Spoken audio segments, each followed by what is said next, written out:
আসসালামু আলাইকুম। আজ আমরা জানব ইউনুস আলাইসাল্লাম সম্পর্কে।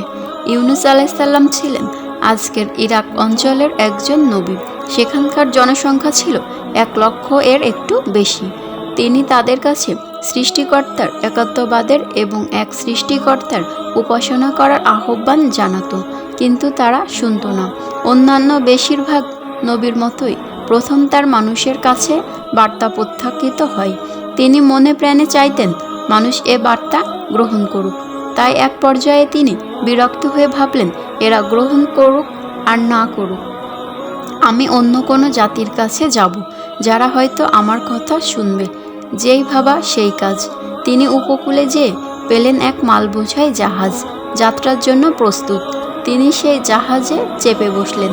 মাঝ সমুদ্রে পৌঁছে তারা মুখোমুখি হলো বিশাল এক ঝড়ের কবলে পড়ে এক পর্যায়ে জাহাজ ডুবতে শুরু করলো। খালাসিরা সিদ্ধান্ত নিল ওজন কমাতে সব মালপত্র পানিতে ফেলে দেওয়া হবে। তাই করা হলো, কিন্তু কিছুক্ষণ পর জাহাজ আবার ডুবতে লাগলো। এবার ঠিক করা হলো লটারি করে যার নাম আসবে তারা পানিতে লাফ দেবে। এতে করে অল্প কিছু মানুষ যারা রয়ে যাবে তারা হয়তো বেঁচে যাবে। প্রথমবার লটারিতে নাম এলো ইউনুস আলাইসাল্লামের। সবাই বলল, না, উনি সাধু শান্ত মানুষ। আবার লটারি করা হলো এবং পরপর 3বার লটারিতেই হজরত ইউনুস আলাইসাল্লামের নাম আসলো। এবার সবাই বলল, ঠিক আছে, কি আর করার, তাকেই প্রথম ঝাঁপ দিতে হবে। বিসমিল্লাহির রহমানির রহিম বলে সমুদ্রে ঝাঁপ দিলেন ইউনুস আলাইসাল্লাম। এই সময় আল্লাহর নির্দেশে একটি বিশাল মাছ এসে তাকে আস্ত গিলে ফেলল। তিমি মাছ। পেটের ভেতর যখন তার জ্ঞান ফিরে এলো এবং তার শরীর চামড়া হজম হতে শুরু করলো, তখন অন্ধকার অবস্থায় মাছের পেটের ভেতর সেজদারত হলো, আল্লাহর কাছে দোয়া করলো, লা ইলাহা ইল্লা আনতা সুবহানাকা ইন্নী কুনতু মিনাজ জালিমিন। অর্থ হলো, আল্লাহ ছাড়া কোনো উপাস্য নেই, অবশ্যই আমি অপরাধীদের মধ্যে। কিন্তু কি ছিল তার অপরাধ? নবীরা তো অপরাধ করে না। ইউনুস আলাইসাল্লামের অপরাধ ছিল সে নিজের জাতির ওপর ক্ষিপ্ত হয়ে অন্য জাতি খোঁজার উদ্দেশ্যে বের হওয়া। এটা ছিল আল্লাহর আদেশ লঙ্ঘন করা। 40 দিন তিনি মাছের পেটের মধ্যে ছিলেন।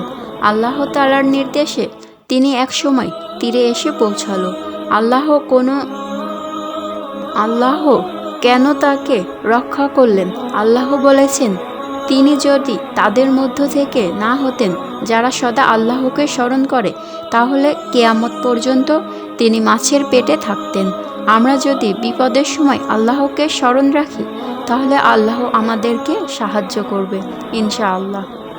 ইউনুস আলাইসাল্লাম অসুস্থ এবং বিবস্ত্র অবস্থায় তীরে এসে পৌঁছালেন। আল্লাহর নির্দেশে ইয়াকতির নামক গাছ সে সময় তার পাশে গজিয়ে উঠল। এর ছায়ায় তিনি আশ্রয় পেলেন।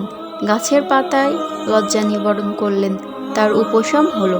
তারপর তিনি আল্লাহর নির্দেশে ইরাকে তার জাতির কাছে ফিরে গেলেন। গিয়ে তিনি বিস্মিত হলেন। তিনি দেখলেন এক সময় তার ফেলে আসা জাতির সবাই তার বার্তা গ্রহণ করেছে।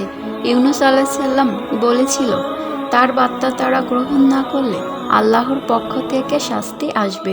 ইউনুস আলাইসাল্লাম চলে যাওয়ার পর বিশাল এক মেঘ তাদের এলাকা ঢেকে ফেলে। তার পূর্ববর্তী জাতির সাজার কথা ভাবেন।